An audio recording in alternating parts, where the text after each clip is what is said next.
संत शिरोमणी नामदेव महाराज चौकाचं नामकरण सोहळा तपोवन रोड अहिल्यानगर इथं उत्साहात साजरा। रामकृष्ण नगर तसंच रिद्धी सिद्धी कॉलनी अंतर्गत श्री संत शिरोमणी नामदेव महाराज चौकाचं नामकरण सोहळा उत्साहामध्ये पार पडला। हा सोहळा माननीय आमदार अक्षयदादा शिवाजीराव कर्डिले यांच्या शुभ हस्ते आणि वाणीभूषण हरिभक्त परायण रवींद्र महाराज आव्हाड यांच्या मार्गदर्शनाखाली आणि रामकृष्ण नगर रिद्धी सिद्धी कॉलनीतील सर्व भाविकांच्या सहकार्याने हा सोहळा उत्साहात साजरा झाला। यावेळी भागवताचार्य श्रीकृष्ण महाराज रायकर यांच्या भक्ती वेदांत गुरुकुल शिक्षण संस्था पिंपळगाव माळवी येथील विद्यार्थी तसंच देवीदास महाराज डहाळे, राम महाराज घुले, श्रीकांत महाराज कोहक, राजेंद्र महाराज बडे, अभय महाराज कुंभकर्ण, संजय महाराज शिरसाट आणि परिसरातील सर्व नागरिक तसंच यावेळी भागवताचार्य श्रीकृष्ण महाराज रायकर यांनी संत नामदेव महाराज यांच्या कार्याचं महत्त्व सांगताना संत नामदेव महाराजांनी भक्तीचा मार्ग केवळ महाराष्ट्रापुरता मर्यादित न ठेवता देशभर पोहोचवला। त्यांच्या अभंगातनं समाजाला भक्ती, समता आणि मानवतेचा संदेश मिळाला। आज त्यांच्या नावानं चौकाचं नामकरण होणं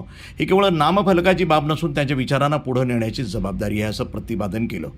या नामकरण सोहळ्यामुळे परिसराला संत परंपरेचा आणि भक्ती चळवळीचा वारसा लाभला असून चौकाचं नामकरण हा परिसरातील नागरिकांसाठी अभिमानाचा क्षण ठरला आहे। प्रतिनिधी मोहसिन शेख, न्यूज टुडे 24 अहिल्यानगर।